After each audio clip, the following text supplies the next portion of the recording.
एक छोटे से शहर में माधव नाम का एक आदमी अपनी पत्नी बिमला और 5 साल के बेटे राहुल के साथ रहता था। माधव के घर से थोड़ी दूर पर एक झील थी। झील बहुत ही बड़ी और खूबसूरत थी।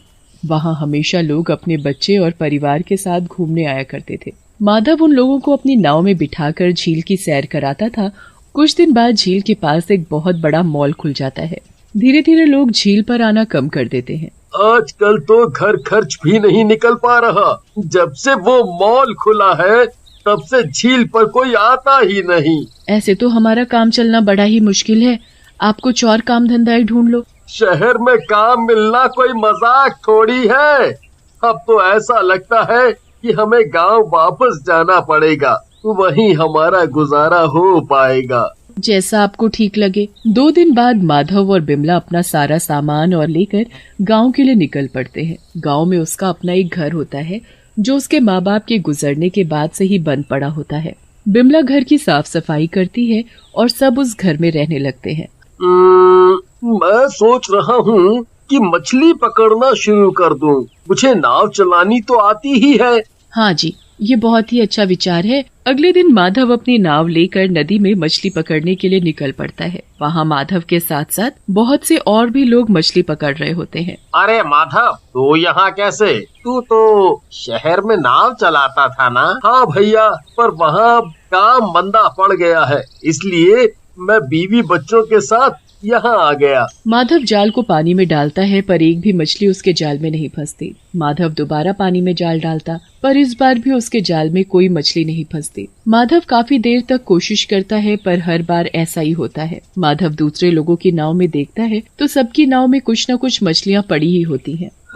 सबके जाल में मछली आ रही है, पर पता नहीं मेरे ही जाल में क्यों एक भी मछली नहीं फंस रही। सब लोग अपनी अपनी मछलियाँ पकड़कर वहाँ से चले जाते हैं और माधव बिना मछली पकड़े ही घर वापस आ जाता है। अरे आ गए आप? कितनी मछली पकड़ी आपने? अरे आपके पास तो एक भी मछली दिखाई नहीं दे रही। सारी की सारी बाजार में बेच आए हो क्या? कैसी बातें कर रही हो विमला? क्यों जी, क्या हुआ? क्या होना है, एक भी मछली हाथ नहीं लगी मेरे। अरे आप निराश क्यों हो रहे हो? कल आप दोबारा जाना और देखना, कल आपको बहुत सारी मछलियाँ मिलेंगी। अगले दिन माधव फिर से नदी पर मछली पकड़ने जाता है। वो बार बार नदी में जाल फेंकता है पर फिर से वही होता है कि उसके जाल में एक भी मछली नहीं फंसती। माधव घंटों कोशिश करता है पर एक भी मछली नहीं पकड़ पाता। वो निराश होकर घर वापस आ जाता है पर वो हार नहीं मानता। अगले दिन फिर से मछली पकड़ने जाता है। रोज माधव निराश होकर घर लौटता है और ऐसे ही काफी दिन बीत जाते हैं। घर में खाने को एक दाना भी नहीं होता है। बचे खुचे सारे पैसे खत्म हो गए। आपको कुछ और सोचना ही पड़ेगा।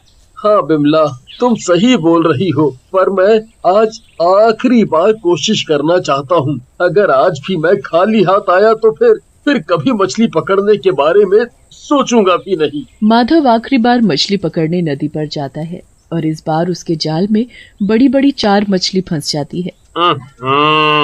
इसने तो आखिरकार मछली पकड़ ही ली, पर अगर ये भी बाजार में मछली बेचने लगा तो हमारे धंधे का क्या होगा? चल, इससे इसकी मछली छीन लेते हैं। ये क्या कर रहे हो? ये क्या कर रहे हो तुम लोग? ये मछलियाँ मैंने पकड़ी हैं। ये मेरी है। मेरी मछलियाँ मुझे वापस दे दो। मेरा बच्चा भूखा है। मुझे उसके लिए खाना लेकर जाना है। चुपचाप यहाँ से निकल ले, समझा? और तू जब भी मछली पकड़ेगा हम ऐसे ही छीन लेंगे। तेरा बच्चा भूखा हो या मर रहा हो, हमें कोई मतलब नहीं है। माधव उनके आगे हाथ जोड़ता है, रोता है, गिड़गिड़ाता है, पर हरि और राजेश उसकी मछलियाँ उसे वापस नहीं करते। वो माधव की हालत पर खूब हंसते और उसका मजाक उड़ाते हैं। माधव बेचारा निराश होकर वहाँ से चला जाता है। अगर मैं यहाँ मछली पकड़ूंगा तो ये मुझसे मेरी मछलियाँ ऐसे ही छीन लेंगे। इसलिए मुझे अब दूसरी तरफ ही मछली पकड़ने जाना पड़ेगा। माधव अपनी नाव को दूसरी ओर ले जाता है। आसपास पेड़ और बस सन्नाटा ही सन्नाटा होता है। माधव को अजीब सा महसूस होता है पर वो ज्यादा ध्यान न देते हुए नदी में जाल फेंकता है। माधव को जाल बड़ा ही भारी महसूस होता है और फिर तो उसकी खुशी का ठिकाना ही नहीं रहता। आ गई मछली आ गई। लगता है कोई बहुत बड़ी मछली जाल में फंसी है। माधव पूरी जान लगाकर जाल बाहर खींचता है तो देखता है कि उसके जाल में कोई मछली नहीं बल्कि एक बक्सा है। अरे ये क्या है? माधव उस बक्से को नाव में रखता है और फिर उसे खोलकर देखता है तो उसमें एक भूतिया बच्चा होता है। हे भगवान, ये तो किसी भूत का बच्चा है। अब मैं क्या करूं? माधव उस बच्चे को बक्से में वापस बंद ही कर रहा होता है कि पानी में से एक चुड़ैल बाहर निकल कर आती है। मेरा बच्चा मुझे दे दो, मेरा बच्चा मुझे दे दो। ये तुम्हारा बच्चा है? हाँ, ये मेरा ही बच्चा है। मैं तो इसे बक्से में बंद करके बस थोड़ी देर के लिए नदी के दूसरी तरफ गई थी और इतनी देर में तुमने मेरा बच्चा चुरा लिया। नहीं नहीं, मैंने तुम्हारा बच्चा नहीं चुराया। मैं तो यहाँ मछली पकड़ने आया था और जब मैंने जाल पानी में डाला तो उसमें ये बक्सा फंस गया। नहीं चुराया तो दे दो मेरा बच्चा मुझे वापस, मैं इसके बिना नहीं रह सकती। ये चुड़ैल अपने बच्चे से बहुत ही ज्यादा प्यार करती है। मुझे इसका बच्चा इसे वापस दे देना चाहिए। ठीक है, ये लो अपना बच्चा। मैं इसे कोई नुकसान पहुंचाना नहीं चाहता। मेरा भी एक बच्चा है जो 2 दिन से भूखा है। मैं तुम्हारा दर्द समझ सकता हूँ। भूखा? पर क्यों? मैं रोज मछली पकड़ने आता हूँ ताकि उसे बेचकर पैसे कमा सकूं, पर एक भी मछली मेरे जाल में नहीं आती। आज जैसे तैसे मैंने 4 मछलियाँ पकड़ी थी, पर वो भी किसी ने मुझसे छीन ली। अब मेरे पास एक भी पैसा नहीं बचा जो अपने बीवी बच्चे का पेट भर सकूं। 2 दिन से वो भूखे हैं और मैं कुछ नहीं कर पा रहा। तुमने मुझे मेरा बच्चा वापस किया है, मैं इसके बदले तुम्हारी मछली पकड़ने में मदद करूंगी। चुड़ैल अपने बच्चे को बक्से में आराम से लिटा देती है और माधव के साथ नाव में बैठ जाती है। उसके बाद चुड़ैल जाल को पानी में फेंकती है और ढेर सारी मछलियाँ जाल में फंस जाती हैं। माधव खुशी से चिल्लाने लगता है। अरे वाह, इतनी सारी मछली! तुमने तो कमाल ही कर दिया। मैं तुम्हारा धन्यवाद कैसे करूं? तुमने मुझे मेरा बच्चा वापस कर दिया, उसके बदले तो ये कुछ भी नहीं है। अब से रोज यहाँ आना और मैं तुमको रोज मछलियाँ पकड़ कर दूंगी। क्या सच में?